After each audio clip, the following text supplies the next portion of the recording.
All right, welcome everyone. I'm just finishing up some leftover pad thai from last night, so I'm running a bit behind. Things took a little longer to get set up than I expected as far as dinner for this evening is concerned. So I'm actually running a little bit behind. So bear with me here. I'm going to finish eating. It'll be about 3 or 4 minutes, and then we will start the wrestling action. So I will be right back with you.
Okay, so I am back. I apologize for that bout of unprofessionalism. Um, I'm sure that if you are a longtime watcher or even just an occasional watcher, you are fairly familiar with bouts of unprofessionalism because I am prone to them. So tonight we're going to be running two cards. I'm going to run card 6.3 from the National Wrestling Commission, and then I'm going to run card 6.3 from Ed Lewis's Bluegrass Wrestling.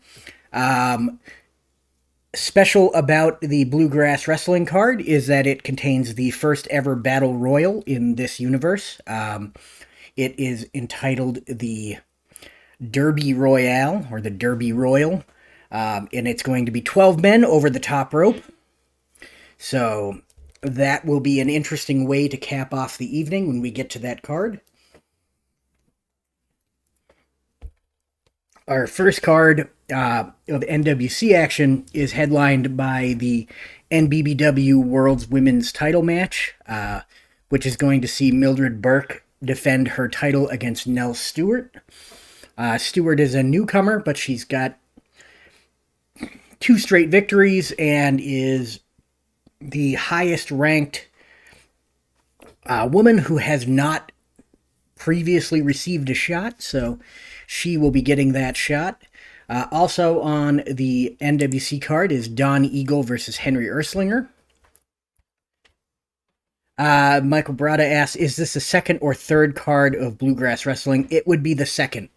I'm the 6.3 is the year dot month, so it doesn't always correspond to the number of cards that the promotion is run. So it will always, they should, in theory, always match up between the NWC and everything else. It just tells me what year and month the card was run in the universe. But yeah, it's the second card. And like I said, other matches include Don Eagle making his debut against Henry Irslinger. The Great Gama will take on Thibodeau Bauer. June Byers will face Gladys Gillem. This is a grudge match. Their last match ended in a disqualification. John Pesek will face Bull Curry. And again, that main event was Mildred, Burke, and Nell Stewart. So let's go to the ring for the first match in our NWC card for the evening. This is going to be Don Eagle making his debut against Henry Irslinger. And Eagle is going to make his initiative roll, and Irslinger. And it looks like Henry Irslinger takes it on the lockup and is in control of the match. He attempts an ankle pick on Chief Don Eagle. And Eagle is put on his back, flat on his back by that ankle pick by Henry Irslinger. Irslinger goes into a front face lock. This is either going to be a level 3 face lock on rolls of 5 or less, or a level 2 face lock on rolls of 8 or less. So I think it's going to be a level 2 face lock here. And on a roll of 8, he is successfully locked on that face lock on Don Eagle. And Don Eagle is down as Irslinger moves into an arm throw on Don Eagle. And Don Eagle rolls through and pops back up to his feet, surprising Henry Irslinger. And Eagle moves in with an arm lock suplex on Henry Irslinger. Irslinger returning the favor, popping back right up to his feet after the arm lock suplex. And going on the attack here with a pair of boxing jabs. And Don Eagle is tagged with those jabs. He is dazed. And Irslinger once again attempts that ankle pick. And this time Don Eagle is waiting for him. Don Eagle able to deftly maneuver out of the way and take control of the fight, locking Henry Irslinger into a bow and arrow submission. And Irslinger is hurt. Don Eagle continues to wrench that bow and arrow. And Irslinger can't do anything about it, as Eagle continues to apply the pressure. And Irslinger finally able to pry his way out of the bow and arrow submission and take control of the fight as he whips or backs Chief Don Eagle into the ropes. And the referee steps in and breaks them up. Both of these guys going to go for another lockup. And Eagle with a 5, Irslinger with an 8. So Henry Irslinger takes the lockup and applies a standing headlock. This is a power move, and Don Eagle has the power advantage, even though neither one of these guys are amongst the strongest in the promotion. Eagle is a bit stronger than Irslinger, so he is going to take over here. That standing side headlock is not going to work. And Don Eagle with a wampum whoopum. Wampum wampum, I guess. It's Sam's card. And that is going to put Henry Irslinger down as Chief Don Eagle on the attack. He's going to send Irslinger out of the ring here. And he comes out of the ring and slams Irslinger on the floor. And the referee is saying that that is a blatant disregard for the rules. Eagle should have stayed in the ring. He's rolling his DQ. Target is 3, roll is a 5, so he's not disqualified. And Don Eagle on the attack. And Michael Brada says the Eagle card looks great on the Legends of Wrestling background. Yeah, I prefer most of my bootlegs on the Legends background. The only ones I don't change is the UBU or Friends of Phil Singer cards, only because they're printed with such quality. Sam's cards are great, but I find the cardstock he uses a little flimsier than the stuff that I use, so they don't fit in texturally with my cards, and as somebody on the spectrum, like, that bothers me, I guess. If they don't feel right, I can't use them. So I tend to redo Sam's cards for that reason alone, even though I think they look great even without the background change. So anyway, Don Eagle rolls his DQ. He is not disqualified there. The referee just giving him a warning saying, hey, don't do that again. The outside the ring area is not for wrestling. And Eagle on the attack, rolls Irslinger back in and locks in the Indian Deathlock. This is a +1 finisher here. So the target is going to be 5, and the roll is 6. Irslinger still able to kick out, but we're able to not give up. But Don Eagle in control here. Don Eagle not going to throw him back out of the ring. He got his warning. Instead, going to back him into the turnbuckle. And Don Eagle backs Irslinger into the turnbuckle, delivers a forearm shot to the... a forearm shot to the side of the head, and is going to continue to control this match with it a big arm lock suplex on Henry Irslinger. Irslinger hurt by that arm lock suplex. And Don Eagle with the wampum wampum. And Irslinger is hurt. Don Eagle then locks on that bow and arrow. This did a number on Irslinger earlier in the match. Irslinger's hurt. And he's able to get up, though.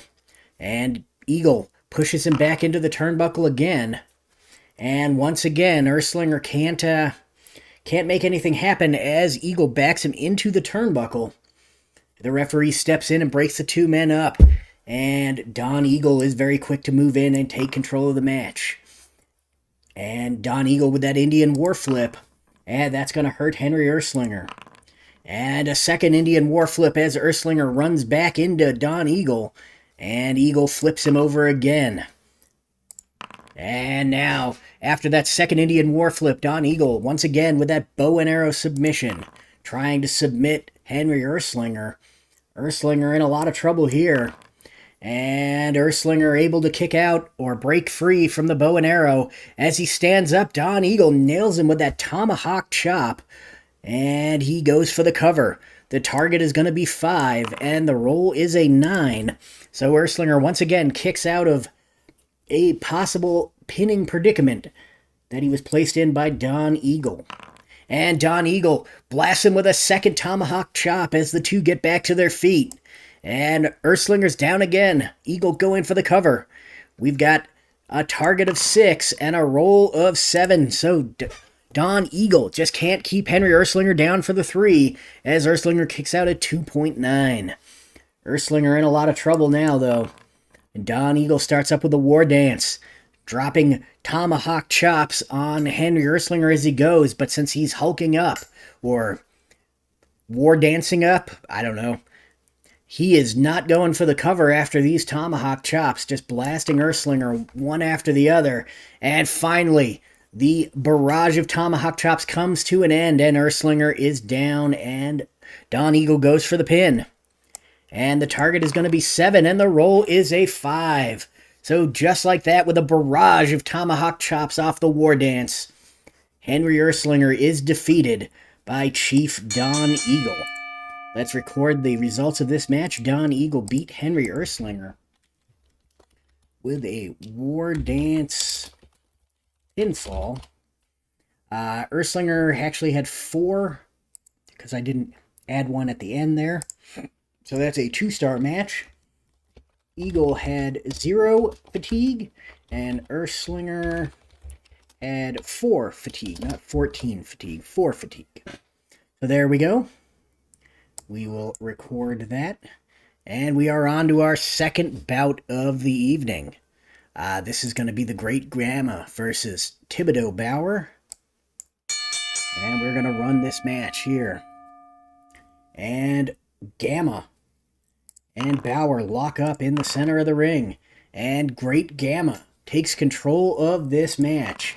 And he throws Bauer with a flying mare, but Bauer able to roll through, not really affected by that mare attempt. And he takes control of the fight, backing Great Gama into the ropes.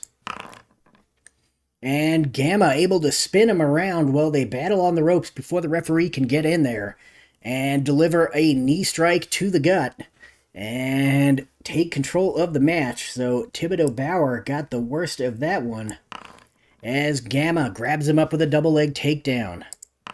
And that's going to put Theibaud Bauer on his back here. And Bauer's hurt as Great Gama now backs Theibaud into the ropes.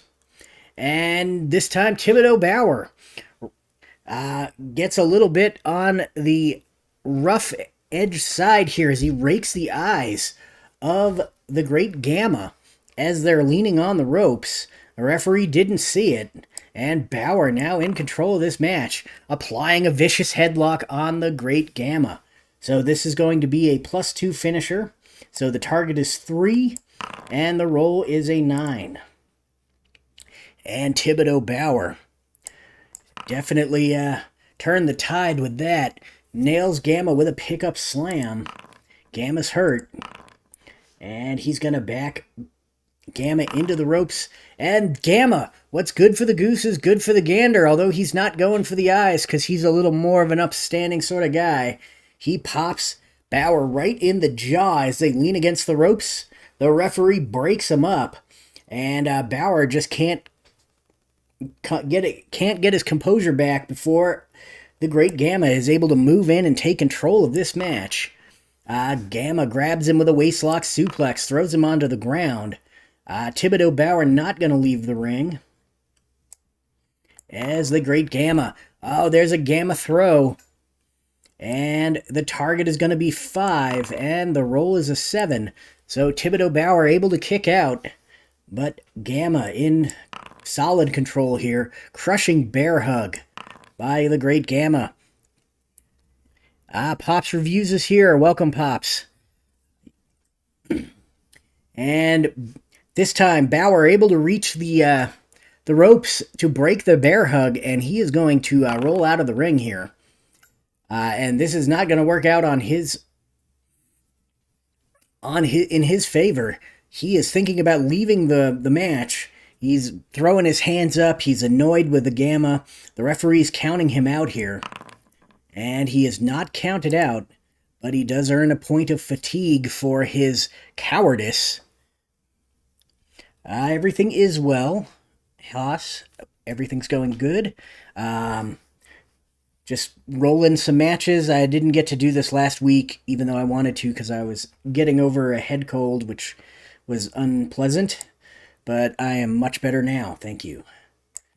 And now Great Gama applies a half Nelson slam as Theibaud Bauer gets back into the ring. This is a choice F maneuver. So it's going to be a level 2 move on 4 or less, or a level 3 move on 5 or less. Those are not great choices. I think we're going to go for the 5 or less. And with a roll of 10, Bauer is able to break free from the half Nelson before Gama is able to slam him. And Bauer with a twist and toss on the recovering Gama. And Gama's down. He's being pinned here. Target is going to be 2, so he needs to avoid snake eyes. With a roll of 5, he's able to kick out. And Theibaud Bauer on the attack. He's going to toss the Great Gama out of the ring. And Gama, not able to do much, takes a breather outside. Theibaud Bauer decides that he is not going to follow him out of the ring, and instead waits for Gama to get back in, and then continues his attack. Bauer applies a heel bridge on the Great Gama, and Gama's hurt. And Theibaud Bauer grabs the fingers and bends them back. Really, joint manipulation is, well, it's technically legal here. It is not considered to be good sportsmanship. The Great Gama able to pull his hand away and take control of the fight. Gama blasts him with a palm strike. And that palm strike connects, and Bauer's hurt. And Gama with a double leg and slam on Theibaud Bauer. Bauer's down, going to roll out of the ring. Bauer takes a breather. Gama's too good of a guy to go out and get him. So Theibaud Bauer able to roll back in, breaking the momentum of the Great Gama. And Gama's going to back Theibaud Bauer into the ropes. And Bauer, once again, can't really do very much with it. Gama breaks clean, but moves in quickly to maintain control of this fight. Double leg takedown by the Great Gama. And Theibaud Bauer's hurt. Now Gama grabs him up with a double leg again. Slams him to the mat. Oop. That should have been defense. And Theibaud Bauer is hurt. Now he's backing him into the ropes again as the two lock up. And the referee steps in. and re-centers the men, not allowing Gama to rush back in and take control like last time. These two meet up in the center of the ring, and they lock up. And the great Gama takes control of the match out of the lockup with a big double leg takedown. Bauer goes down hard there, and he's on his back. Great Gama not going to throw him out of the ring, going to roll up and double leg him again. And that's going to hurt Bauer. And he tries for a third double leg here.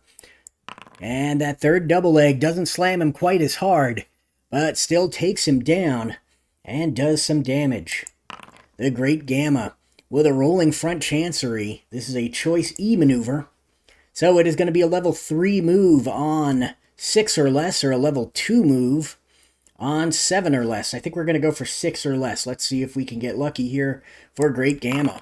And with a roll of 2, that is successful. And so Gama with a level 3 rolling front chancery on Bauer. And Bauer is hurt by that move. And Gama going to back him into the ropes. And once again, the referee steps in, not letting either man get a rush to take control of the fight again. Sets him up in the middle of the ring and has them go at it one more time. And this time it's Bauer taking control of the match out of the lockup with a left arm neck lock on the great Gama. The great Gama's down. Bauer with a body throw. Gama in trouble here. And he's going to back him into the ropes. And once again, the referee steps in to break it up. This referee is being very aggressive in his breaks. And the great Gama able to take control of the match on the lockup here. And great Gama with a double leg slam. And Bauer's hurt. And Gama with that double leg, or with that rolling front chancery. This is a choice E move. We're going to go for the 7 or less this time. We're not going to press our luck. And with a roll of 7, it's successful. And rolling front chancery hurts Bauer as the great Gama grabs him out of the front chancery with the double leg and slams him to the ground. And Bauer's unable to get up. And Gama going for the cover. Target is 6. Roll is a 3. So just like that, Bauer is pinned by the great Gama off of a double leg slam. And the match is over. So let's add that fatigue to Bauer. So we've got 2 and 3. So end the match here. Would you like to record the outcome? I would. The great Gama beat Bauer. Double leg and slam pinfall. Let's see, 5. So that's a 2.5 star match. And let's add the information about the fatigue so that I can access it later. Gama 2, BAUER, Bauer 3. There we go. And we go back to our third match of the evening. June Byers versus Gladys Gillem. The last time these two girls met in the ring, the match ended in a disqualification. And so they were booked in a grudge match. I'm not really sure what that means. The National Wrestling Commission has let us know that disqualifications and countouts are still in effect. So I'm not really sure. I think they're just billing it as a grudge match because these two girls really don't like each other. And you are more than likely going to see some underhanded tactics as the two meet up. And we're rolling for initiative here.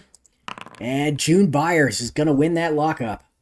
And June Byers in control of the match.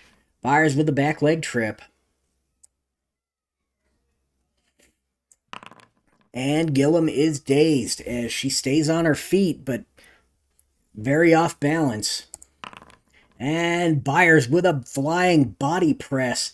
This is going to work. The agility is in the advantage of June Byers, so she is going to be successful with the flying body press. And that's going to lead to a pin on Gladys Gillem. A quick cover here. Target is 3, roll is 4. So Gillem really caught off guard, but is just able to get her shoulder up and break free as June Byers is on the attack now. Here is a death jump. Byers climbing the rope and jumping out to attack Gladys Gillem. And Gillem blasted by June Byers here as she comes off the top rope with a flying body press. Her momentum carries her through, so she doesn't cover Gladys Gillem on the body press, but she is on the attack here. And she goes up to the other side and jumps off. And once again with a flying body press. Once again, her momentum carries her through. She's not going to go for the cover, but she is definitely on the attack. She locks Gladys Gillem in a body scissors vice. And Gillem is hurt. And Byers now with a hammer elbow drop on Gladys Gillem. Gillem is down. Byers waits for her to get up and grabs a go-behind takedown on Gladys Gillem. Gladys Gillem not doing so hot here as she's hurt by that takedown. And Byers throws her to the mat as she gets up with a big hip toss. And Gillem is dazed as Byers grabs her and applies a grinding headlock as they rise to their feet. And now Gillem still dazed, still in the headlock, and still in trouble. Byers moves out for a back leg trip on Gladys Gillem, and Gillem is once again dazed. She's able to stay on her feet, but is off balance. And Byers uses the opportunity as Gillem regains her balance to reapply that grinding headlock. And Gillem is hurt. And Byers forces Gillem to the ground and then knee drives her right in the head, in the back of the head, as she's on the ground. And Gladys Gillem able to roll out of the way at the last second. Byers' knee drives right into the mat. She is obviously not feeling great about that one. And Gillem with a jumping back elbow attempt on June Byers, but Byers is out of the way. Gladys Gillem crashes to the mat, and Byers drives her knee into the back of the head again. And once again, Gillem rolls out of the way. And once again, she attempts a jumping back elbow. Once again, June Byers able to move out of the way. And Gillem goes crashing to the mat. And June Byers applies a bridging double toe hold this time. A much more dangerous move than the knee drive. And Gillem's got nowhere to go. Toe hold is applied. Center of the ring. Target is a 4. And the roll is an 11. So Gladys Gillem able to get out of the toe hold. And as she gets up, Byers takes her back down with a go-behind takedown. And then she reapplies that bridging double toe hold. And Gillem is down. Byers gonna throw Gillem out of the ring. These two girls do not like each other. There is still disqualifications, even though this is a grudge match. So Gillem smashing Byers back first into the ring post. The referee calling for a possible DQ as he yells at Gladys Gillem. The target is 5. The roll is an 8. So Gillem is not DQ'd. Byers is clearly hurt as Gillem rolls her back into the ring and takes control of the match. Gillem sucker punches her from the apron before she steps through the ropes, and then she's back in, and Byers is down. Byers not going to roll out of the ring. And Gillem backs her into the corner, climbs up, and delivers 10 punches to the head of June Byers. Byers gets to about 4 or 5 punches, grabs her up, and plants her on the mat. June Byers in control now. Byers with a monkey flip here. And Gladys Gillem is hurt. And Byers reapplies that bridging double toe hold. And she's got nowhere to go. And the target is 5, and the roll is a 6. So once again, Gladys Gillem able to break free And Byers continues her attack.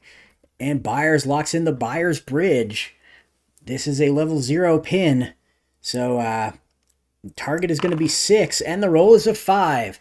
So June Byers has won the grudge match, even after being slammed back first into the ring post with a Byers bridge. Let's go ahead and add the fatigue, and then I can answer Michael Brada's question. Carl, think we are getting some vintage women in the next Filsinger set? I hope so. As much as I know other people will enjoy Miss Jackie, that whole era is kind of out of my wheelhouse. I don't have anything bad to say about Miss Jackie. I'm glad that she's there. But I don't know the first thing about her, so I don't really know how I'd use her very, very effectively, but I'm sure she'll find her way in when we get to that era in the NWC. But I'm definitely hoping for more 50s and 60s women. I would like to see Cora Combs. I would like to see maybe an official Nell Stewart. Maybe an official... I would love a Yuli Brenner card. I think a lot of people probably don't know who that is, but Yuli Brenner was great. Chicago TV lady from the 50s. Super entertaining to watch. I would also really enjoy a Vivian Vachon card. I know other people want a Luna Vachon card, and I wouldn't be opposed to that, but I would really like a Vivian Vachon card, because I thought that Vivian Vachon was pretty excellent. But I'm hoping for it. But I really don't know what we're gonna get. What wrestling did you watch growing up? Curious to know. I'm from Boston, so I grew up watching WWF, 80s WWF, early 90s WWF. I kind of got out of it by about 93 or 94. Just we didn't have cable, and so Raw moved, all of their stuff kind of moved to cable, and so I lost touch with it. And then by the time I sort of got cable again, it was the Monday Night Wars and the Attitude Era stuff, and I'm pretty on record for saying that I don't care for that era of wrestling. I think that it ruined wrestling. It was crap. Like, I'm not even going to mince my words about it. It was garbage. I know some people look back on it fondly because it was full of kind of big stars, and I can't deny that. But a lot of what was going on, how they booked angles, how they used talent, a lot of it was how they formatted TV. A lot of it was shit, and I did not enjoy it. And I think that we are in the predicament that we're in with multiple boring wrestling companies doing the same crap every week, putting on the same garbage TV shows with the same crappy angles, and the same crappy formats and skits and all of that garbage because of the Attitude Era. So, yeah, I got into it in the 80s, around WrestleMania 3, right before WrestleMania 3. So 1980, late 86 or early 87. I was about 5 years old when I started watching wrestling, and I enjoyed it all the way up until about 92 or 93, and then it's been pretty much crap ever since, and I've had to find other things to enjoy. So I went the other direction. I started digging into 80s stuff that I didn't see, 80s NWA, and then it led to Mid-South and 70s and 80s All Japan and New Japan stuff. And it just kind of went from there. So, but yeah, that's my... I mean, I know that other people will disagree with me, and that's fine. They can disagree with me all they want. I'm not here to tell you that I'm...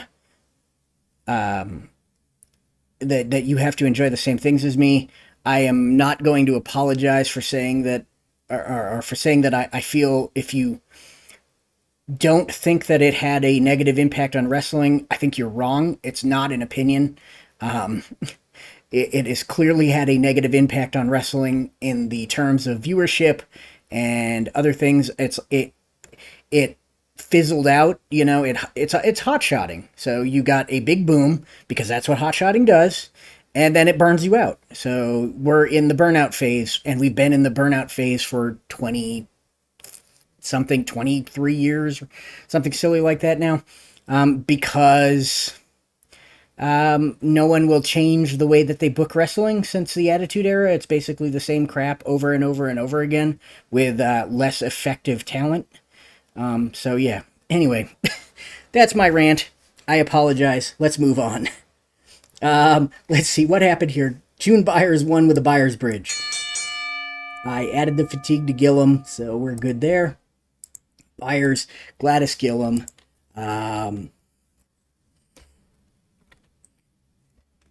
Byers, bridge, pinfall. And 2 stars. And Byers had 0. Gillem had 4. And there we go.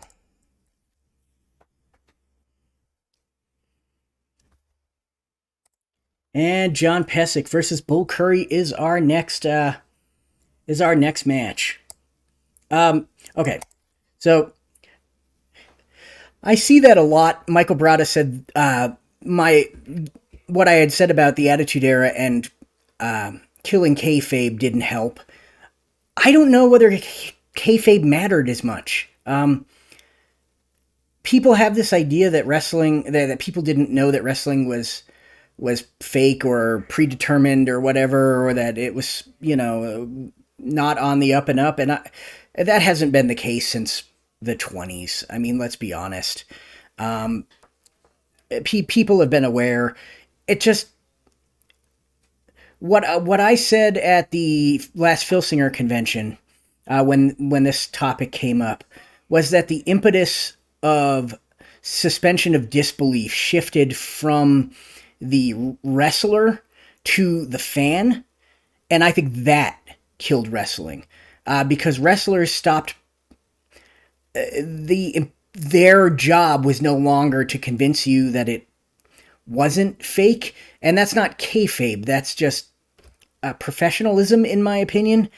It was your job as the fan suddenly to find ways of enjoying it that didn't necessarily involve suspending your disbelief, because the wrestlers were given free rein to basically wink and nod at the camera and at the smart fan. I'm doing air quotes about smart fan, and I think that killed wrestling. It wasn't kayfabe. It's just the impetus of who needs to maintain that suspension of disbelief shifted. And I think that's a thing that's shifted in a lot of aspects of society, like the impetus of a lot of things have shifted from where they used to be in the 70s and 80s or whatever, and have shifted to be on the opposite people here for whatever reason. The real classic societal example is, I guarantee you that we're all a little older. When we were kids, it was on us to get good grades. If we didn't get good grades, then, obviously there's something off with us. The impetus was on us. We had to do it. Now you get into it, and I'm an education major, so I had to deal with this kind of crap. The impetus is on the teacher. It's the teacher's fault if their students are not getting good grades, or if they don't have the motivation to do the work or whatever. And wrestling, so it's a societal shift that we're seeing, and wrestling totally fell into that. And so basically we've got this idea that it's not on the performer to make you believe, it's on you to find ways that you are going to enjoy it, even though they're not going to portray it in the same way that they used to. So, and I mean, I guess that's what killed it for me. So anyway, back to the matches. John Pesek versus Bull Curry. We're going to run that one. And Pesek and Curry lock up. Center of the ring. And they break the lockup. Neither man getting an advantage. They stare each other down and lock up again. And this time it's John Pesek. Takes control of the match on the lockup. Forces Bull Curry into the turnbuckle. And Pesek able to move in quickly as the referee steps in to try to break them up. Pesek grabs Curry and waistlock slams him to the mat. Curry is down. What the hell? Curry, according to this, has a C ring rating. I don't know if you can see on the back of his card, he's got an A ring rating, so I am going to fix that. That's an error when I inputted the card. So we're going to go ahead and raise this to an A. And then we're going to roll on the out of the ring. He's going to leave the ring. And they're back to the ring. And Pesek is rolling on level 3 offense as Curry takes a breather. And Pesek just waits for him in the ring. Pesek grabs a double wrist lock as Curry steps through the ropes, takes him down. And Curry is down in the double wrist lock by John Pesek. Pesek not going to throw Curry out of the ring. Going to roll up. Going to back Curry into the turnbuckle. Opponent rolls on level 2 offense. So Curry, sorry, I'm all I'm all worked up over the. Whew. All right, let's get back into the announcer role here instead of the lapsed wrestling fan. So Pesek backs Curry into the turnbuckle. Curry can't make anything happen. Pesek drives his forearm into the bridge of the nose of Bull Curry as the referee breaks them. Kind of a dirty move by Pesek. Pesek on the attack here, locking him in a double bar hammerlock. And Curry near the ropes gets his foot over the ropes, gets the break, and rolls out of the ring. And Pesek comes out of the ring. He slams Curry head first into the ring post. The referee is yelling at John Pesek. Pesek is rolling his DQ. It's a target of 4. The roll is a 7, so he's not disqualified. And now Pesek on the attack. Pesek rolls Curry back in the ring and applies a double wrist lock. Bull Curry once again near the ropes, so he's quick to grab the ropes and roll himself out of the ring. And as Curry's out of the ring taking a breather, Pesek follows him out. A wild brawl erupts with both wrestlers failing to listen to the referee and get back in the ring. There is going to be a double DQ roll here. So Pesek is not DQ'd. Curry is disqualified. So Bull Curry in the wild brawl picks up a chair from the ringside area and slams it down across the top of the head of John Pesek. And Pesek is out. Bull Curry is disqualified. And that match is over. So here we go. We got John Pesek beating Bull Curry by DQ when Curry hit Pesek with a ringside chair. And that was a dud, as neither of these guys have any fatigue. Pesek 0. Curry 0. And we move on to our NBBW World's Women's Title match. This is Mildred Burke versus Nell Stewart. Burke is your champion. Stewart is your challenger. And the two meet in the center of the ring and lock up. Mildred Burke is... Oh, wow, she is faked out by Nell Stewart as Stewart takes the lockup and is in control of the match, goes behind her and rakes the back of Mildred Burke. I don't know if making Mildred Burke upset is the smartest move that Nell Stewart could do. And Mildred Burke wheels around after having her back raked, and delivers a big forearm to the jaw of Nell Stewart. Stewart goes down and Burke is in control. Burke waits for her to get back to her feet and grabs a single leg takedown on Nell Stewart. Stewart doesn't go down, just put off balance by that takedown attempt. And Bull Curry ever lose clean? Probably, but he gets disqualified a lot, so. And Mildred Burke grabs a body scissors on Nell Stewart. This is a power move, and Mildred Burke does have the power advantage, so that is going to work. But Nell Stewart able to force her way out of it and take control of the match. And now Nell Stewart backs Mildred Burke into the corner and goes for a big drop kick. This is a choice B maneuver here. It's going to be 5 or less or an into the turnbuckle chart. Neither of those are great. We're going to roll the turnbuckle. So the turnbuckle dropkick backs her into the turnbuckle. And Mildred Burke bounces off the turnbuckle, comes back with a big shot to the mush. And Burke puts Stewart down, and Burke is on the attack. Mildred Burke grabs up Nell Stewart, suplexing her over. And Stewart is hurt as Burke is on the attack with a hammerlock.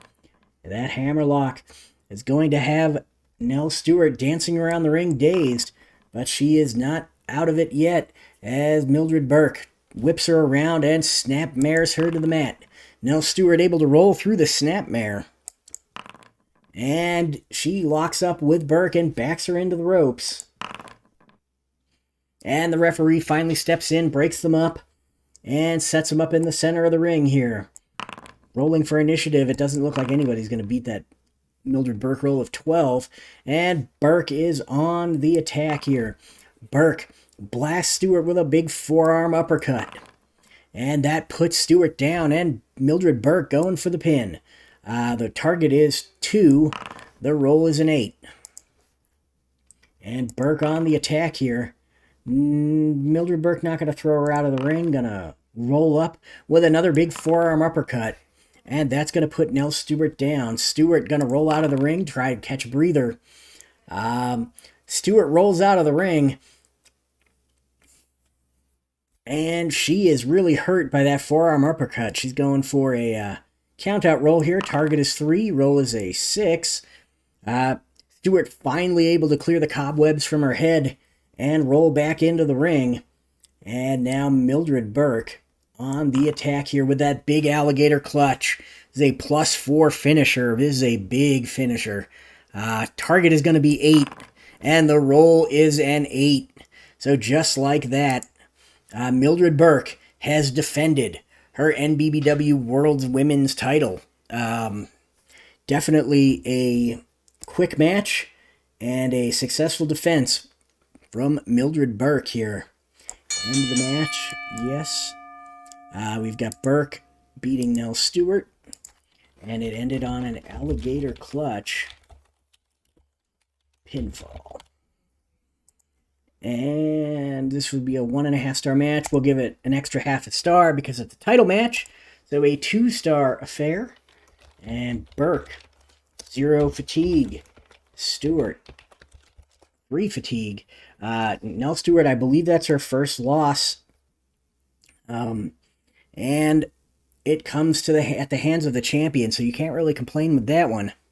All right, so with the National Wrestling Commission match, or event out of the way, we are moving on to our Bluegrass Wrestling event. This is only 3 matches, but one of them is the 12-man Derby Royal, Battle Royal, and over-the-top match, or an over-the-top rope elimination match. That will be our main event. Our opener will see Billy Sandow taking on Frank Hickey, and then Yvon Robert will face the French Angel Maurice Tillet. And then, like I said, we have the Derby Royale match, which is a 12-man over-the-top rope elimination match.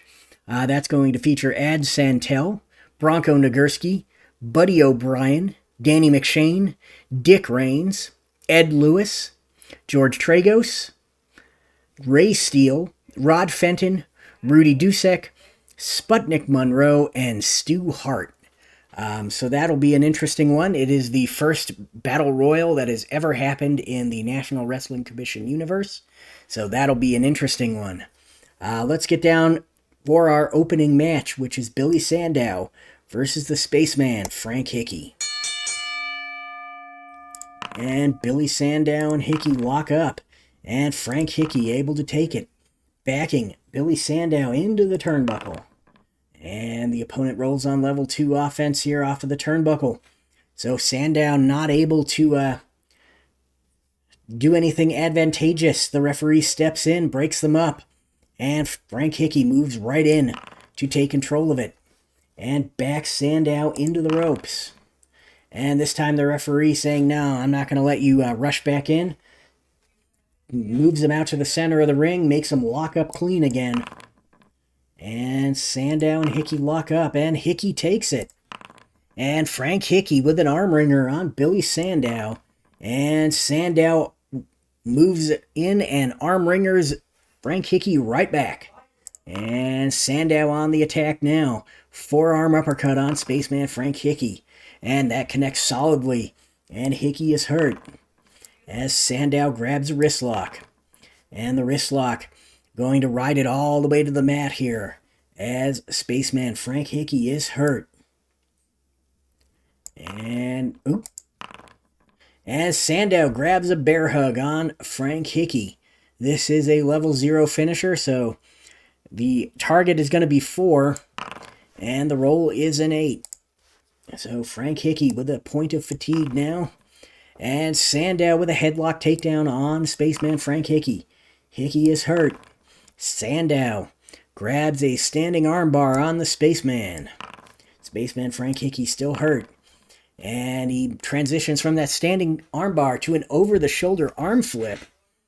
And Frank Hickey is down. Billy Sandow again applies that bear hug. Target is going to be 5. Roll is a 7. So Frank Hickey is still alive in this match, but not for very much longer if he doesn't maintain some control here. Billy Sandow with a big headlock takedown. Hickey's hurt. And Sandow backing Frank Hickey into the turnbuckle.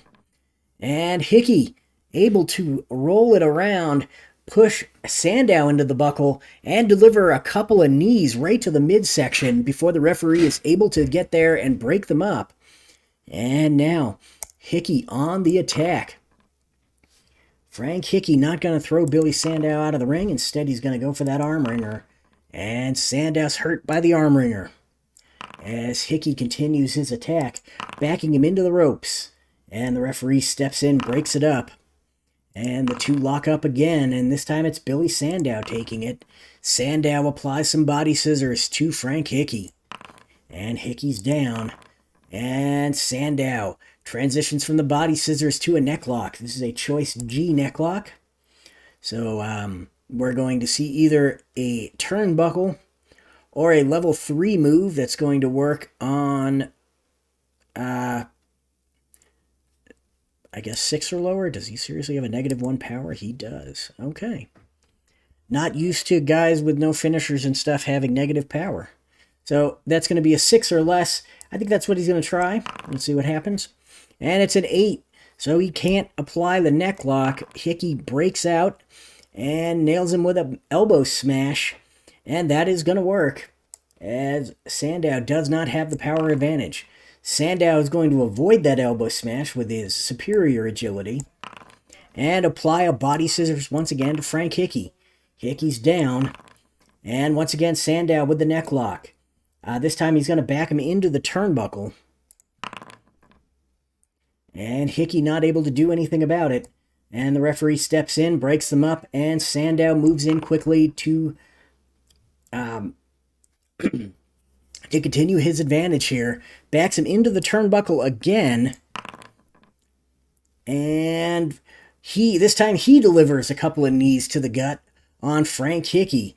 And Hickey is looking worse for the wear here, as Sandow throws Frank Hickey from the ring. Hickey is rolling his count out here. Target is going to be 6. Roll is a 6. So Frank Hickey blasts his head on the unpadded floor and is out like a light. He is unable to meet the count. Our Bluegrass Wrestling officials are attending to Frank Hickey, who really hit the mat or hit the ground hard there and is in trouble. Billy Sandow has won the match. Frank Hickey being helped to the back. We will hopefully be able to update you the next time we are live about the condition of Spaceman Frank Hickey. And we got Billy Sandow beat Frank Hickey via countout. That was a 1.5 star match. Sandow 0.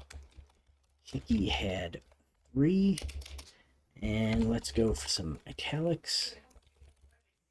Hickey struck his head on the concrete floor after being thrown from the ring by Sandow. Hickey needed help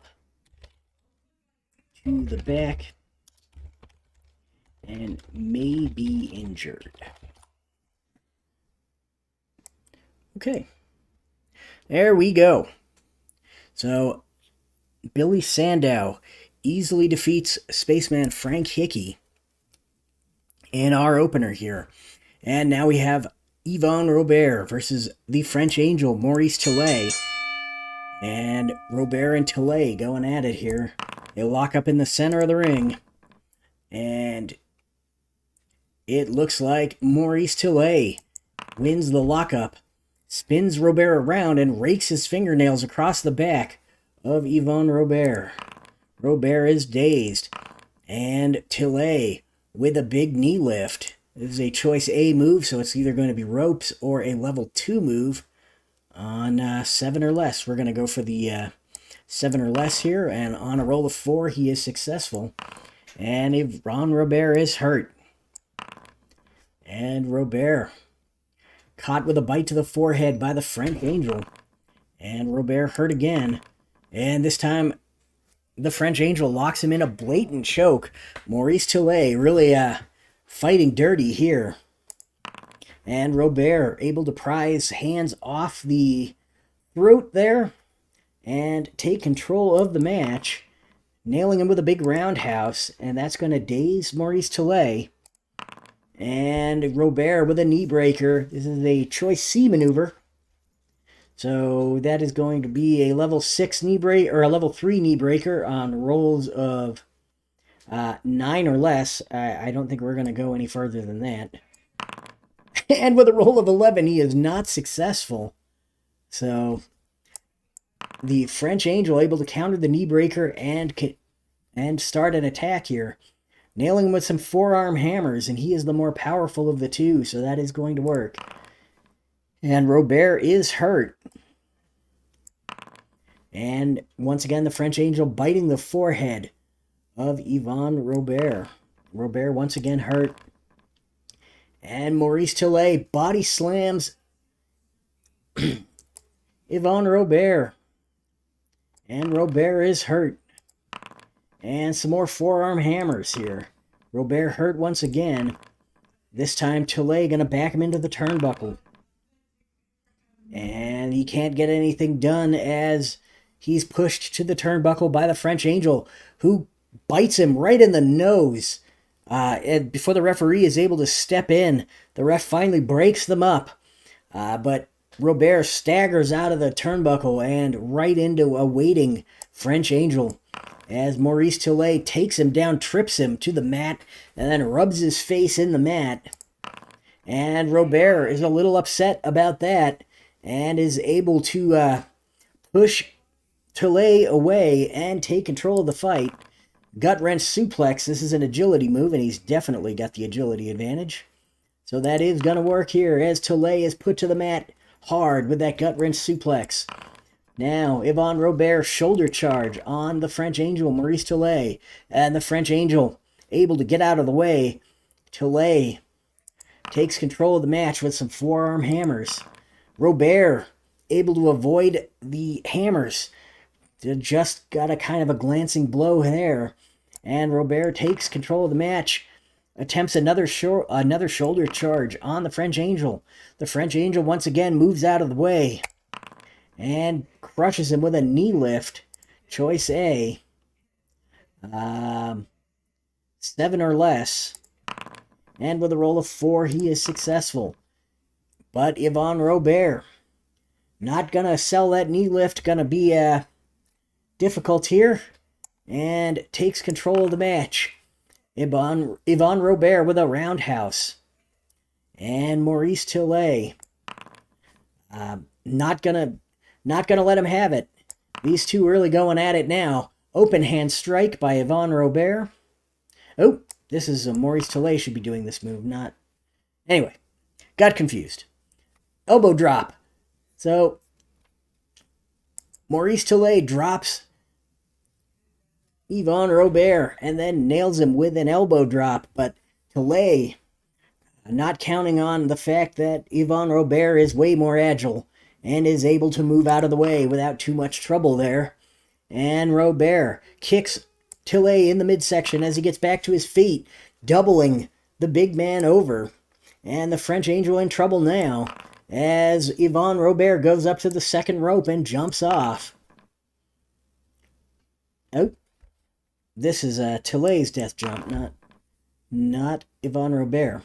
And Yvon Robert comes off with a big elbow to the dazed dome of the French Angel. And the French Angel definitely in trouble now. Robert going back up to the second rope, jumping off again. Tillet catches him midair, slams him to the mat. The French Angel in control now, applying that bear hug. This is a +2 finisher, so the target is going to be 4. And the roll is an 8. And Maurice Tillet continues to squeeze away on Yvon Robert. Now the target is 5. And the roll is an 11. Maurice Tillet drops him from the bear hug and picks him up with a backbreaker. This is a choice G maneuver. 7 or less or turnbuckle. We're going to go for the 7 or less, and he is successful. So the backbreaker is a level 3 backbreaker there. And that's going to hurt Yvon Robert. And Tillet with some menacing palm strikes on Yvon Robert, connecting solidly. And Robert falls to the mat. And Maurice Tillet going for the cover. The target is 4, and the roll is an 8. And Tillet waits for him to get up, scoops in, and bear hugs him, squeezing him hard.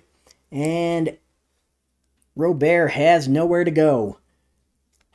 Target is going to be 7 here, and the roll is a 12. So definitely no submission there, but Robert is in trouble. Maurice Tillet throws Robert out of the ring from the bear hug. And Robert hits the ground hard. He's possibly could be counted out here. Target is 6. Roll is a 7. So Yvon Robert, luckier than Spaceman Frank Hickey, as he's able to get back into the ring, but just barely. And now Maurice Tillet on the attack again. Locks him back in that bear hug. Target is 9. Roll is a 2. So that is going to do it. And it did end in doubles, and Ed Lewis is trying to be a little different, so let's see what happens on the feud chart here.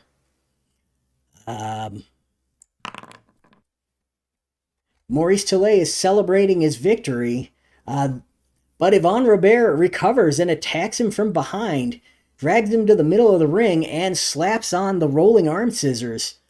And he is just wrenching away on those arm scissors. Referees and officials coming down, breaking it up. Maurice Tillet, the French Angel, has to be stretchered out of here. Wow. Tillet injured for 2 cards. That is not an outcome that I was expecting. Tillet wins the match, but loses the war. Tillet defeated Yvon Robert via bear hug. Submission. 6, so that's a 3-star match. We're going to give it a half a star for the afterbirth, as Jim Cornette calls it. And we will give it. Robert had 6. Tillet had 0. Let's see. Tillet was attacked by Robert after the match and injured for 2 cards. When Robert lied and refused to release his rolling. I want to capitalize that.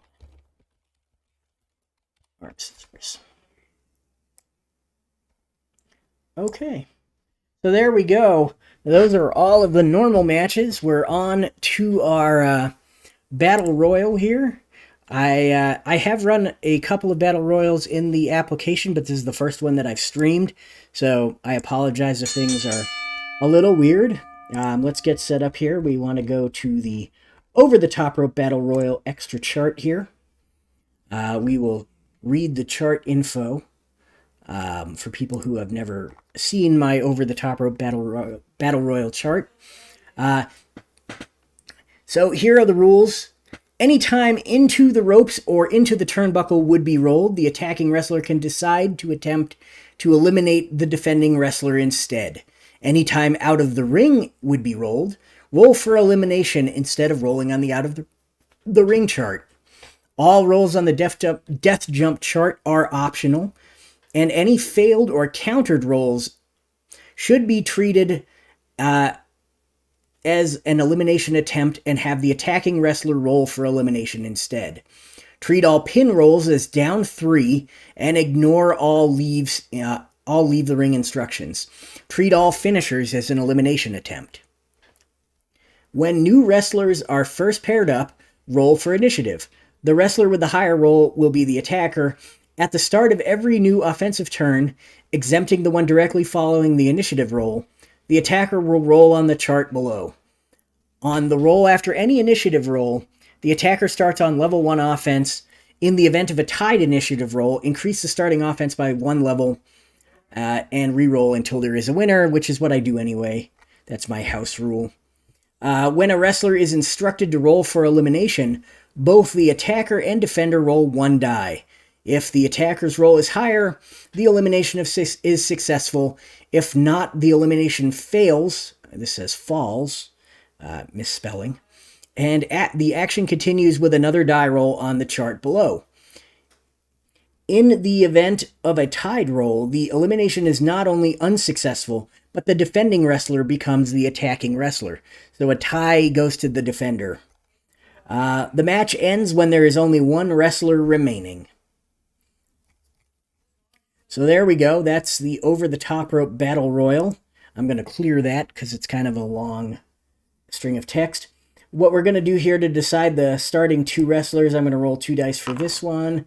And it's wrestler 10. So 1, 2, 3, 4, 5, 6, 7, 8, 9, 10. So it's going to be Buddy O'Brien. And 8. So 2 above Buddy O'Brien. So Buddy O'Brien and Dick Raines are going to start us off here. And we're going to roll 2 dice for the initiative. And it looks like Dick Raines is going to take control on the level 1 offense. And here's an eye ripper. He has an ability on that one. You may increase the rating of these moves by adding disqualification 6 to them. Moves done in this fashion advance like this: 2 to 3, 3 to 3 add 1, 3 add 1 to level 0 finisher. Because there's no DQ, he can't increase them, so that's just a level 2 move. And Buddy O'Brien counters that and takes control of the match into the turnbuckle. So this is an elimination attempt. Buddy O'Brien going to attempt to eliminate Dick Raines.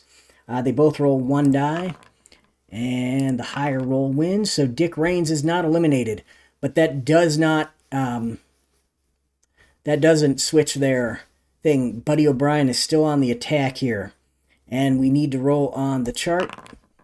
And the action continues as normal. Roll on the card.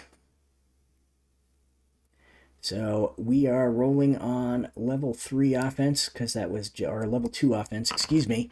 And Buddy O'Brien with an eye gouge. And Dick Raines is hurt.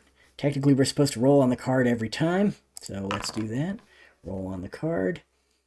Let me read this one more time. Sorry, guys. Like I said, it's been a while.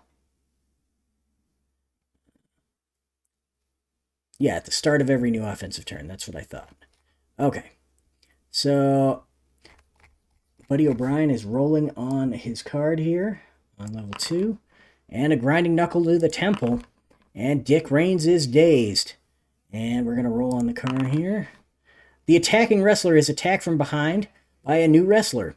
These two begin squaring off. Swap out the defending wrestler, so that's going to be Dick Raines.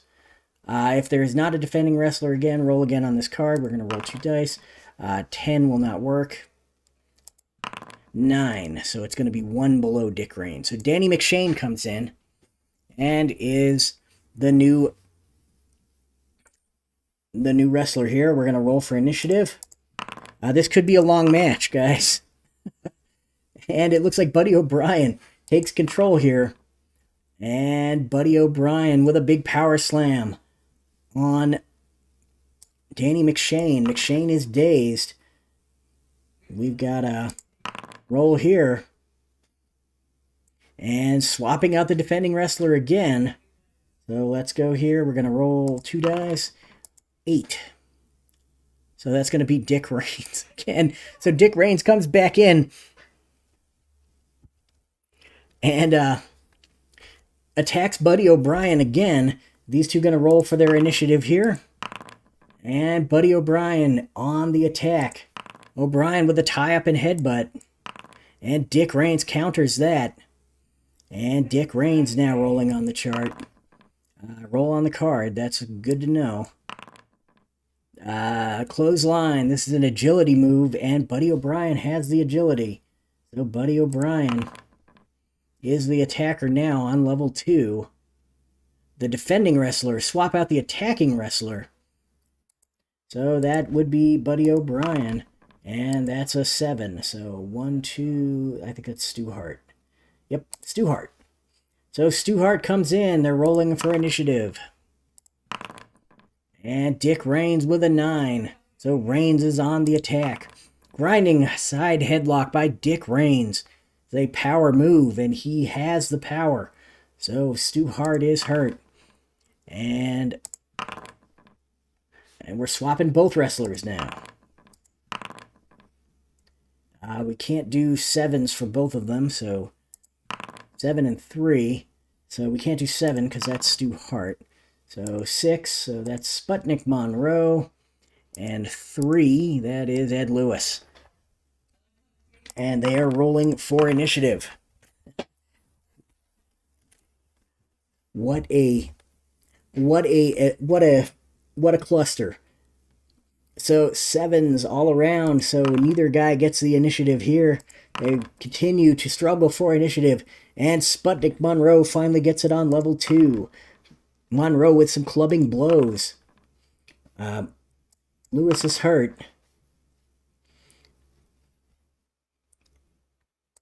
And now Sputnik Monroe, more clubbing blows, and Lewis is dazed.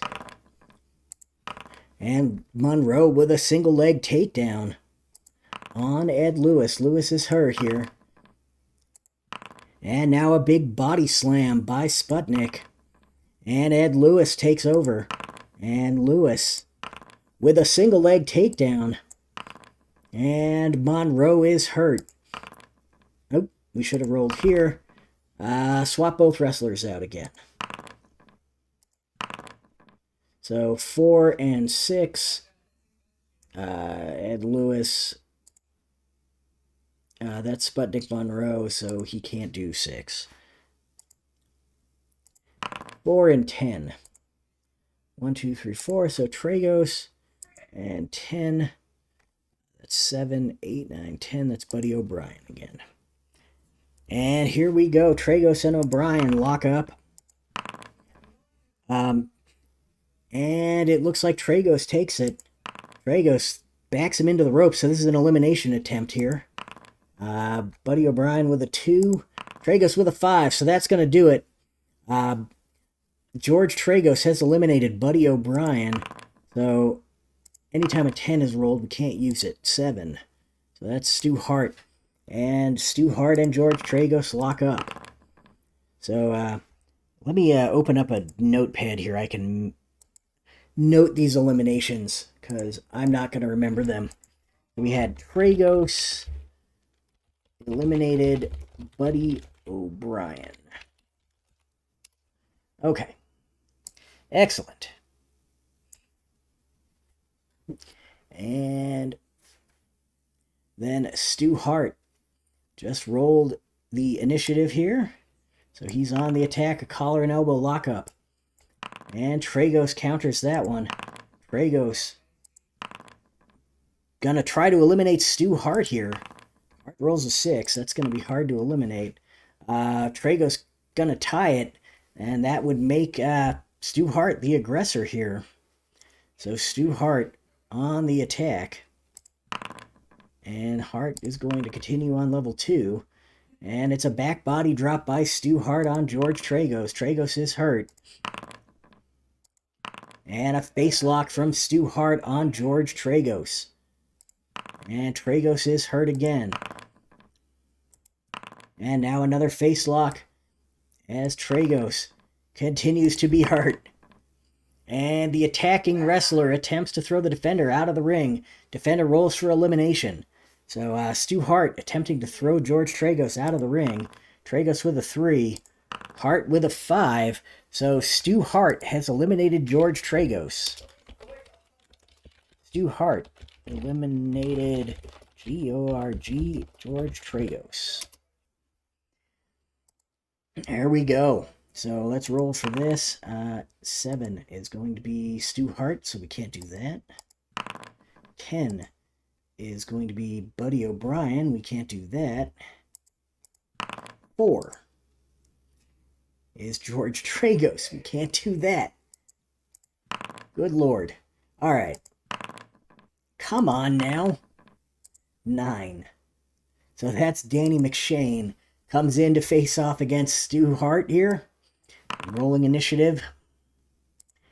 And McShain on the attack. McShain with a hip lock. And Stu Hart is hurt. And now McShain with a figure 4 head scissors. And Hart is hurt some more.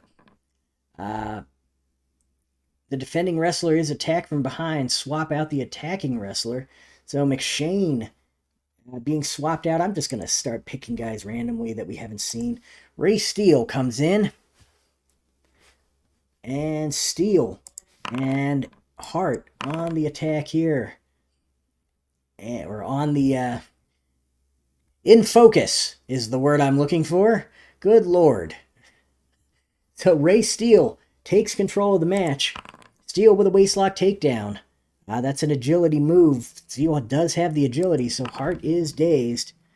And Steele is on the attack. Steele with a top wrist lock. And Stu Hart dazed again. And the action shifts. Add Santel and Bronko Nagurski. Now on the in focus here as Santel. On the attack, front face lock. This is a choice C maneuver. Agility rating is -1, so that's going to be 5 or less. That's not going to work, so he is going to roll here, and it's going to be on level 2. Football tackle, and Santel takes over. And the attacker attempts to throw the defender out of the ring, and the attacker is now Ad Santel, so Santel rolling for elimination, and Bronko Nagurski is eliminated. So Ad Santel eliminated Bronko Nagurski. So Bronco's gone. We're going to get Sputnik Monroe back in. And now Monroe.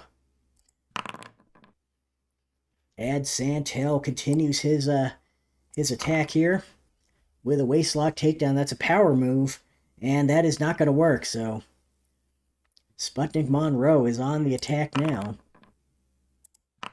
And a big running knee lift on Santel. Santel's hurt. And stomps in the corner by Sputnik Monroe. Santel takes over. Rolling out of the way of those stomps.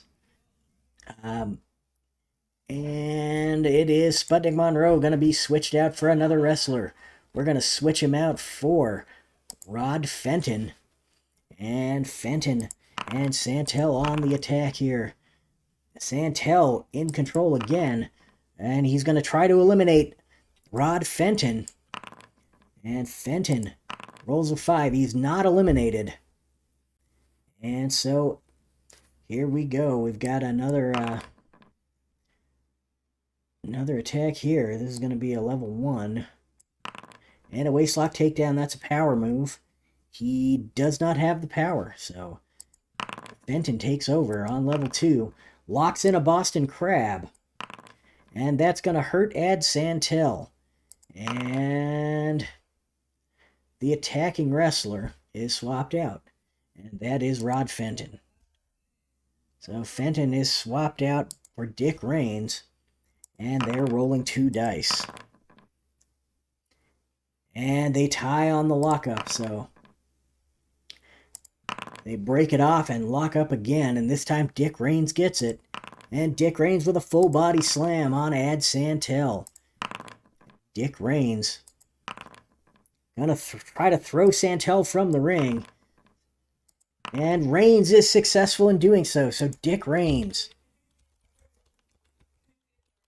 eliminated Santel. So here we go. Let's see who's coming in. We're going to bring in Rudy Dusek since we haven't had a Dusek. George Tragos. Okay. And rolling for initiative on these two. And it looks like it's Dick Raines once again. And Raines with a power move here. The grinding side headlock. And that is going to be successful on Rudy Dusek. Dusek takes over on level 2. Swap out the attacking wrestler. So Rudy Dusek is gone. Say goodbye. And Rod Fenton comes back. Fenton wants in focus again. Wants his time in the spotlight here. As Dick Raines wins the initiative roll. This is an agility, and Rod Fenton definitely has the agility, so he is on the attack now. And Fenton with a big Boston Crab, and that's going to hurt Dick Raines. And now he gouges the eyes of Dirty Dick Raines. And both wrestlers are gone. We're going to go with Ed Lewis and Sputnik Monroe. And we're rolling for initiative. And Sputnik Monroe wins the lockup here. Sputnik Monroe with a single leg takedown on Ed Lewis. Lewis is dazed. And Monroe, back rake. This is a choice B maneuver. So it's either going to be a level 2 back rake that is going to work on 6 or less, or he's going to throw him into the turnbuckle. We're going to do the turnbuckle roll here. And Lewis able to turn it around and take control of the match in the turnbuckle. So Ed Lewis now rolling on level 2 offense. Lewis with a jackknife arm scissors on Sputnik Monroe. The defending wrestler is attacked, so that would be Sputnik Monroe. Lewis being switched out for Rudy Dusek. Dusek and Monroe roll their die. And it looks like Dusek is in control here. Dusek with a grinding headlock. And Sputnik Monroe counters. Sputnik Monroe with a running knee lift on Rudy Dusek. Dusek is hurt. This is, he's down. That's just a down attempt, or a down instruction is the word I'm looking for. Instruction in these matches. So we got a down 3. We're going to roll on the thing. And now Sputnik Monroe going to throw him out of the ring. We're rolling for initiative. Rolling for an elimination. And Rudy Dusek is not eliminated. And now he is on level 2. And that's a body slam. And Rudy Dusek takes over. Attacking wrestler is swapped out, so Dusek is gone since he just countered. We're going to go back to Ray Steele here. And Ray Steele is on the attack. Or nope. What am I saying? Got to roll for initiative. Ray Steele is on the attack. But only after he wins the lockup. Steele with a waistlock takedown. This is an agility move. And he does have the agility on Sputnik Monroe. And Sputnik is hurt. And we're going to swap out the defending wrestler. That's Sputnik. And we're going to swap it out for Stu Hart coming back in to the match here. And Stu Hart wins that one. Collar and elbow lockup. And Ray Steele is dazed. And now a wrist lock. This is an agility move, but Ray Steele has the agility, so moves over to Steele here. He's on the attack. Front chancery on Stu Hart. Ray Steele gonna try to throw him out over the turnbuckle here. And he's not successful.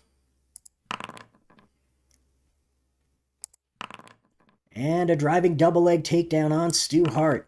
Stu Hart is able to counter that. And both wrestlers are swapped out. We're going to see Ed Lewis and Rod Fenton. And it's going to be Ed Lewis on the attack here. And Lewis has the agility, or they're even on agility, so that is going to work with a foot sweep on Rod Fenton. Fenton is hurt. Lewis with a big double wrist lock on Rod Fenton. And Fenton is hurt again. The attacking wrestler is swapped out. So we'll bring in Sputnik Monroe again. And Fenton rolls a 6. So he is on the attack here with a headlock on Sputnik. Sputnik Monroe counters that. And Monroe with a big body slam.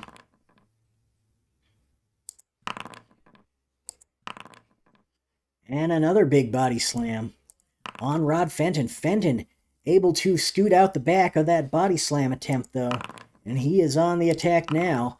And Fenton with a neck puller on Sputnik Monroe. Monroe counters the neck puller. Sputnik Monroe slams Fenton to the ground. And he's stomping him in the corner. Rod Fenton able to roll out of the way of the stomp here. And Fenton on the attack. Fenton with an armbar and a hair pull on Sputnik Monroe. There was only supposed to be one of those, but it doesn't matter. They're both the same result. Sputnik Monroe counters that and is in control. Sputnik Monroe with a single leg takedown on Rod Fenton. Fenton is dazed. And both wrestlers are swapped out as we move to different action. Danny McShain. And we'll say Danny McShain and let's see here. Dick Reigns. We'll go with Dick Reigns. McShain and Reigns on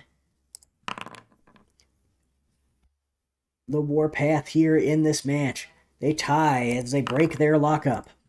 And now McShain is the better of the two men on the lockup.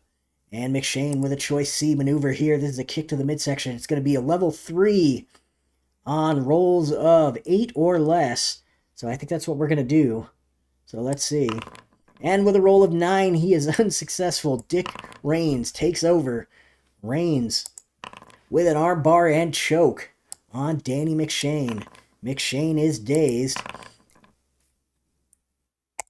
as Reigns with a side headlock and punch on Danny McShain. A grinding side headlock by Dick Reigns. This is a power move, and he does have the power, so that is going to be successful. Except that Danny McShain counters it, pops his head out, and takes control of the match. And now Danny McShain nails Dick Reigns with a dropkick. Dick Reigns is down. And now McShain attempting to throw him out of the ring. So McShain is unsuccessful. And here we go. And the attacking wrestler is swapped out, so that would be Danny McShain. And we're going to bring in Santel again. And now Santel and Reigns rolling for initiative on the lockup here. And this one is going to go to Dick Reigns. Dick Reigns grabs him in a side headlock and throws a punch to the head of Santel. Santel is able to get out of the way and pop his head out before Reigns connects with the punch. And now he is on the attack. And he locks Dick Reigns in a double wrist lock here. And that's going to leave Santel, or that's going to leave Dick Reigns down. And Dick Reigns with an armbar. This is going to be a level 3 move on rolls of 10 or less. So that's what we're going to do. And with a roll of 11, he is unsuccessful as Dick Reigns is now on the attack with a big head and arm throw. That's going to leave Santel down. And Dick Reigns is going to try to eliminate Santel. And Dick Reigns unable to do so. And Dick Reigns now swap out the attacking wrestler. That's going to be Dick Reigns. Let's see. Stu Hart is still in this. So let's bring in Stu Hart again. And here we go. We've got Stu Hart on the attack. Stu Hart with a collar and elbow throw on Santel. Santel able to counter that and take control of the match. And Santel with a big body scissors on Stu Hart. Stu Hart is hurt. Oh, don't want to do that. We want to roll on the card here. So here we go. He's still applying those body scissors, but Stu Hart able to force his way out and attack with a leg scissors neck lock on Santel. And Santel is hurt. Stu Hart rolling on the chart here. We're swapping out both wrestlers. We're going to bring in Ed Lewis. And did I just switch him to a manager? I did. Okay. Ed Lewis. And we'll go with let's go with Rudy Dusek. Lewis and Dusek are locking up here. And it looks like Lewis is on the attack. And Lewis with a big sucker punch on Rudy Dusek. Dusek not having any of that. He knows all about sucker punches. Not going to let Ed Lewis clock him with one. And Rudy Dusek is on the attack. Dusek boxes the ears of Ed Lewis. And Lewis not going to allow him to do that either. Cauliflower ears are painful, and he is not having any of that. So Ed Lewis now on the attack here. Lewis with a foot sweep. This is an agility move, and they are tied for agility, so that is going to work. And Dusek able to get out of it anyway. Dusek on the attack now. And Rudy Dusek with a step over toe hold. And that's going to hurt Ed Lewis. And Lewis still in the step over toe hold as Rudy Dusek continues to apply the pressure. And he's continuing to apply the pressure on that step over toe hold. Finally, Ed Lewis able to kick him off and take control of the match here. Lewis with some rabbit punches on Rudy Dusek. Dusek is down. And now Ed Lewis grabs him in the Strangler's headlock and just tries to fling him over the top rope here.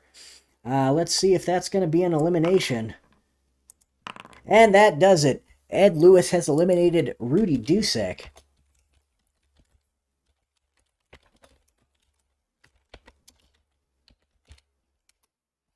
And so Dusek is gone. Let's go with Ray Steele. And these guys lock up, and it's Steele who takes control of this one. This is going to be an agility, and he's got the agility, so waistlock takedown is going to work on Ed Lewis. Lewis is dazed, and Steele and Lewis are going to be ignored for another set of wrestlers. We're going to go with Stu Hart and Sputnik Monroe. And here we go. Stu Hart wins that one. And this is a wrist lock.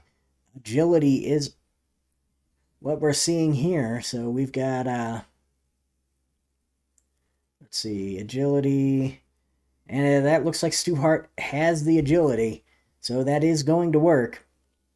And Sputnik Monroe is dazed. And Stu Hart with an elbow smash. This is a power move. And he also has the power, so that is going to work. And Monroe once again dazed by that elbow smash. And now Stu Hart locks him in the side headlock. And Monroe is down. As Stu Hart grabs him up with a big fish hook suplex. And Monroe is hurt here. As Stu Hart looks to continue his assault, locking Sputnik Monroe in a face lock. Sputnik Monroe able to counter the face lock. And swap out the attacking wrestler. So Stu Hart, while he's in the face lock, is blasted by Dirty Dick Reigns, looking to take advantage of the situation. And the two continue to fight. And it looks like Stu Hart is going to take the initial lock up here and a big elbow smash. And that is going to work. He does not have the power, so that is not going to work. So now Dick Reigns on the attack. Dick Reigns with a double boot to the gut. This is a choice A. So, into the ropes. Why wouldn't you try to throw him out of the ring? And Stu Hart with a 1. Unless Dick Reigns also rolls a 1, he's gone. And Dick Reigns with a 2 still manages to eliminate Stu Hart. So Dick Reigns eliminated Stu Hart. So let's take a second here and decide who's still in. It looks like Ed Lewis is still in the match. Ray Steele is still in the match. Sputnik Monroe is still in the match. Dick Reigns is still in the match. Danny McShain is still in the match. Rod Fenton still in the match. And I believe that that's it. I don't know why this is showing up so many times, but it doesn't matter. Those are the guys that are in the match. So we've got Ed Lewis is going to come in and try to teach Dick Reigns some manners here. So Lewis and Reigns. Dick Reigns has the advantage here. This is an agility move. He does not have the agility, so swap out the attacking wrestler. That is Ed Lewis. So we're going to go with Rod Fenton coming in to face off against Dick Reigns here. And Fenton is not able to get the better of Reigns, and Reigns is on the attack. We've got a big punch from Dick Reigns on Rod Fenton. Fenton able to counter that punch and is on the attack. And Fenton is attacked by Ed Lewis. And these two going at it now as Lewis and Fenton. And it looks like Rod Fenton gets the advantage here, locks in a neck puller on Ed Lewis. Ed Lewis is able to counter that. And Fenton is attacked by Ray Steele. Lewis is attacked by Ray Steele, and they begin brawling instead of Lewis and Fenton. And Ed Lewis is on the attack here. Front Chancery 1 on Ray Steele. Ray Steele able to counter that, though. And Steele on the attack. Body slam. This is a power move. He does not have the power. So Lewis will be on the attack here with a big jackknife arm scissors on Ray Steele. Steele is down. Oop, what am I doing? Steele is down. And I'm swapping both wrestlers. Battle Royals are a little bit on the shady side here. I don't know how I feel about these. They work, but they're just kind of sloppy, I guess. We're going to go with McShain and Fenton.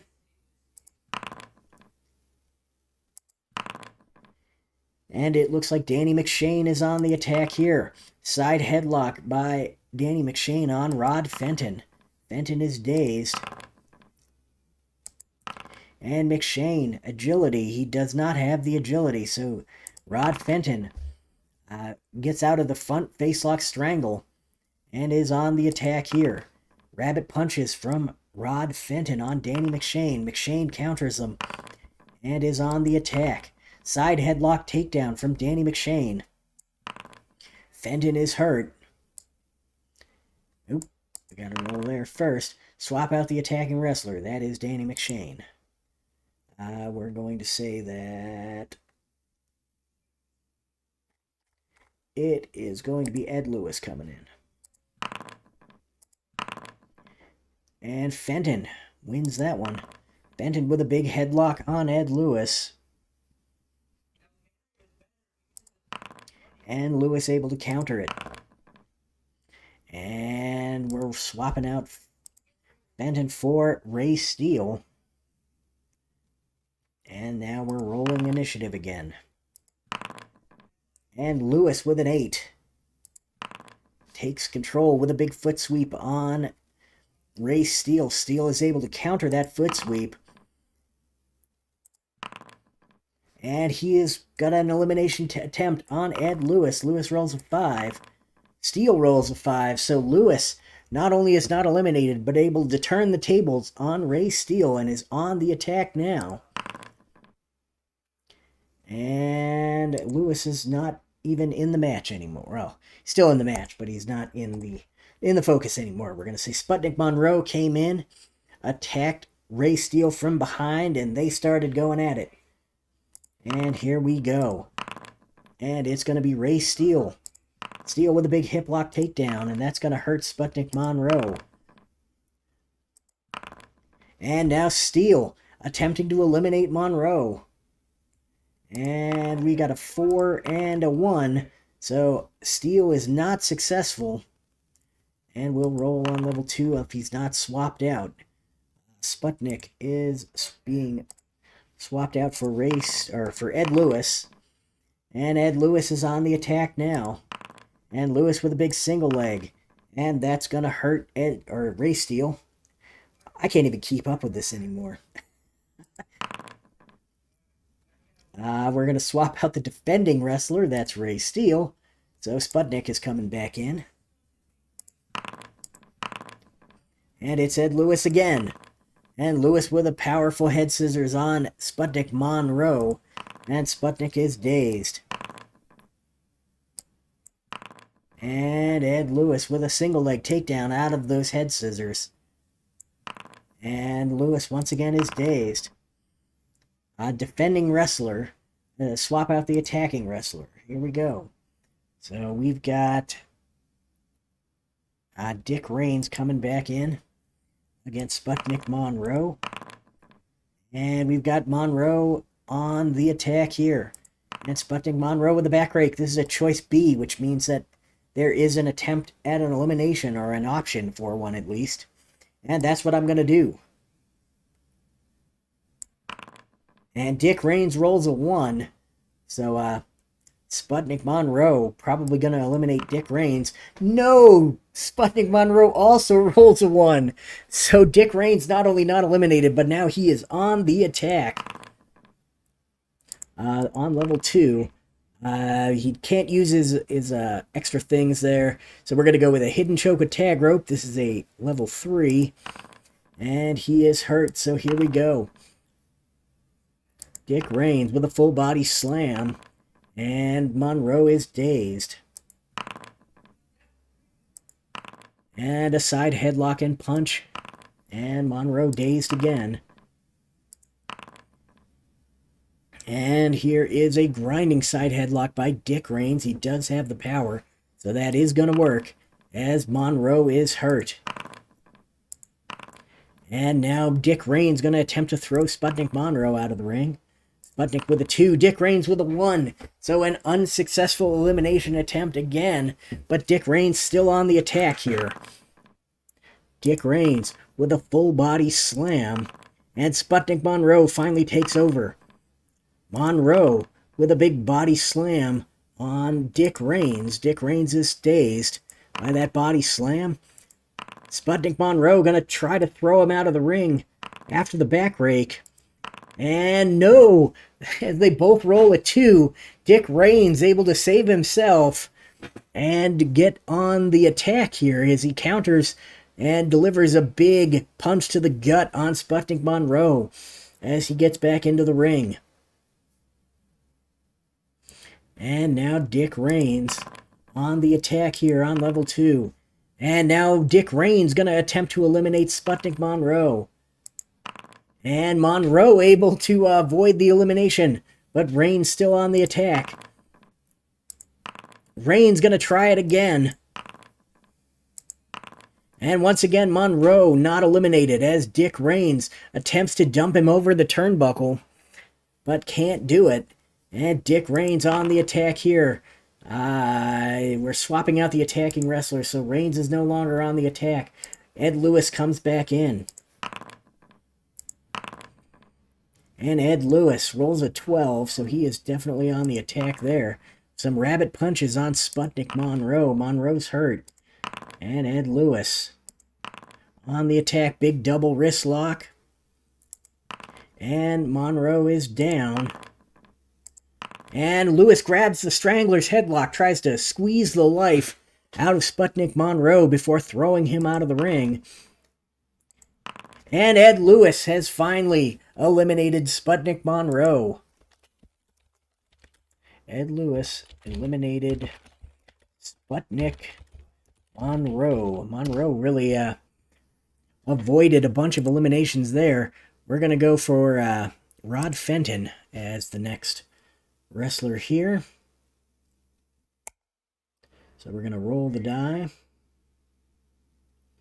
and see what happens. And it looks like Rod Fenton is in control here as he grabs an armbar and pulls the hair of Strangler Ed Lewis. I don't know if making Lewis upset is such a great idea. Lewis counters it. It was not a great idea. And Lewis is on the attack now, so attacker attempts to throw him out. So here we go. Fenton rolls a 1. Lewis rolls a 6. So Ed Lewis has eliminated Rod Fenton. So it does look like Ed Lewis. We've got Ed Lewis. We've got Ray Steele still in this thing. We've got Dirty Dick Raines. And we've got Danny McShain. I think those are the only 3 that are still in it. So Fenton is gone. We're going to bring in Ray Steele. And it looks like Steele has it and applies a standing side headlock on Ed Lewis. Lewis is hurt. And Ray Steele grabs a toe hold on Ed Lewis. And Ray Steele on the attack here. He's trying to throw Lewis out of the ring. And Lewis is not going to be eliminated. And Steele is on the attack here. I swap out the defending wrestler. So that would be Ed Lewis. So Steele is attacked from behind by Danny McShain. And they roll 2 dice. So McShain and Steele. And Steele has the better roll here. And he starts us off with a big forearm shot. That's a choice C move. Gonna work on 6 or less. So let's see if it works. It does. So Danny McShain is down. And a big hammerlock takedown from Ray Steele. And dazed is Danny McShain. And another forearm shot. So that's 6 or less. And a roll of 3 that is going to work. McShain once again is down. And we're swapping out the defending wrestler. So that's Danny McShain. He's gone. We're going to bring Dick Raines back in. And Raines and Steele going to go at it. And Dick Raines going to win the initial thing here. Initial lockup. And a side headlock and punch on Ray Steele. And Dirty Dick Raines attempts the clothesline. This is an agility move. That's not going to work. So we're going to go to Ray Steele here, who drops Dirty Dick Raines with a toe hold. Dick Reigns is hurt. And we're swapping out both wrestlers. So that's going to bring Ed Lewis. And who is the other one that is here? It's Lewis and McShain. Those are the Reigns, Dick Reigns, Ray Steele, Ed Lewis, and Danny McShain are the last four. So here we go. And Danny McShain is on the attack. And McShain with a front facelock strangle. This is an agility move. Ed Lewis has the agility, so he's on the attack now. And Lewis with a grapevine and throw. And that's going to daze Danny McShain. And Ed Lewis with a big foot sweep. That is going to work on Danny McShain. McShain is hurt. And Lewis tries to throw him out of the ring. And McShain not able to, or Lewis not able to get him out, as McShain able to get back in. And Lewis now attempts a jackknife arm scissors on Danny McShain. McShain is dazed. And Lewis with a big single leg takedown. And Danny McShain finally counters. And we're swapping out both wrestlers. That's going to bring in Ray Steele and Dirty Dick Reigns. If this was televised, I'd yell at the cameraman for swapping out right there, but what can you do? Dick Reigns on the attack here. And Reigns with a punch on Ray Steele. Steele is dazed. And we're swapping back at Lewis and Danny McShain. Alrighty then. And now Danny McShain on the defensive as Lewis wins the lockup. Lewis with a front chancery on Danny McShain. McShain counters that. McShain with a rolling cradle on Ed Lewis. Ed Lewis counters that. And the defending wrestler is being swapped out. So Lewis is the attacking wrestler now. So McShain swapped out for Ray Steele. And we've got Steele on the attack. Steele with a big body slam. That's a power move. He does not have the power. So that's going to bring up Ed Lewis on the attack. Lewis locks in a neck yoke on Ray Steele. Steele is hurt. And now Ed Lewis trying to throw him out of the ring. And Ed Lewis has eliminated Ray Steele.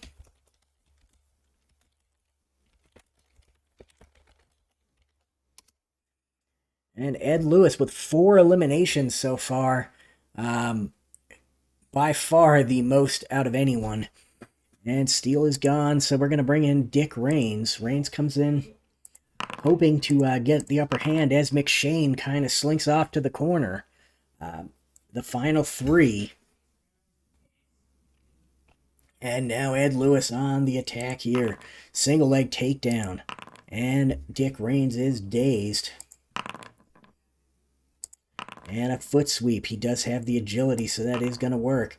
And that's going to hurt Dick Reigns. And a jackknife arm scissors on Dick Reigns. Reigns going to counter that.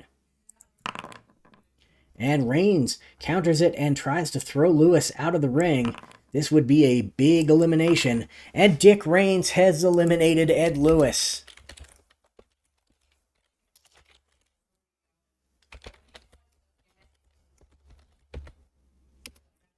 And so now the final 2. Dirty Dick Reigns and Danny McShain. I got here in time for the final 3. Well, you'll have a hell of a cluster of a Royal Rumble, or not Royal Rumble, of a Battle Royal to get through if you watch it on the replay, because this thing was a cluster. Like I said earlier, I don't know how I feel about it. I'm not sure that I enjoy rolling these on stream. They're kind of hard to call. Anyway, so Dick Reigns is in control now. Dick Reigns with an eye ripper. Danny McShain is hurt. And the action continues. Head and arm throw by Dick Reigns. And Danny McShain is dazed. And another eye ripper by by Dick Reigns on Danny McShain. McShain is hurt. And an arm bar and choke by Dick Reigns. Reigns only able to daze McShain there. And another eye ripper. And McShain is hurt. And now an arm bar and choke by Dirty Dick Reigns. And that's going to hurt McShain. And a double boot to the gut. This is a choice A, which means that it does have that into the ropes component, so he could choose to throw him out of the ring, and of course that's what he's going to do.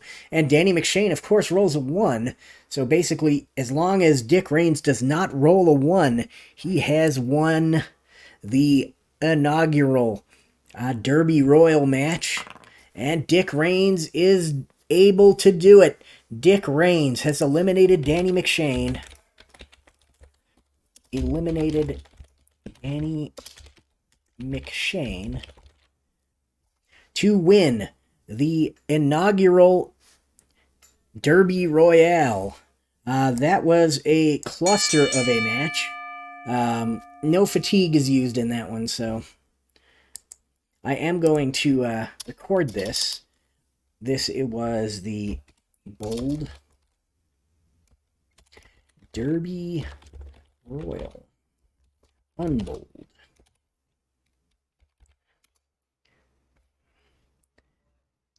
This was a 12-man over the top rope elimination match. And Dick Reigns beat, let's see, who would we do here? He last eliminated Danny McShain. Dick Reigns eliminated, or was the final man in the ring. Via Dick Reigns being the final man in the ring. Since that's how it's going to be phrased, so we can do that. You know, I talked a lot of crap about it, but it really wasn't that bad of a match. It had some high points, some low points for sure. I'm going to give it 2.5 stars, since it's up to me because we're not using fatigue to calculate this. So yeah, I think 2.5 stars is fair. Derby Royale. Now let's grab all of the elimination information. And I am going to put this in italics. So here we go, and then we unitalicize everything. And there we go. Okay, so that is going to do it for us. Yeah, a match of endurance. More for the viewer and the person running the match than it was for the people in the match, but definitely a match of endurance of some sort. But yeah, that's it for us. We ran 2 cards tonight. We ran the NWC 6.3 and the Bluegrass Wrestling card 6.3, so we're good there. Everything is all caught up. We can move on to month 6.4, which is 4th month of the 6th year, and go from there. Hopefully you'll join me next week. I can promise you that this is only going to be an annual event, so there will not be another 12-man over-the-top elimination battle royal. So you won't have to sit through that. Ed Lewis has mentioned in the past that he does want to bring in a title for his, a championship for his promotion, so there may be a tournament next week. We'll have to see how that goes, or next week, which will be next month in the universe. So we'll have to see how that goes. Otherwise, thank you for watching, and I will see you all next week.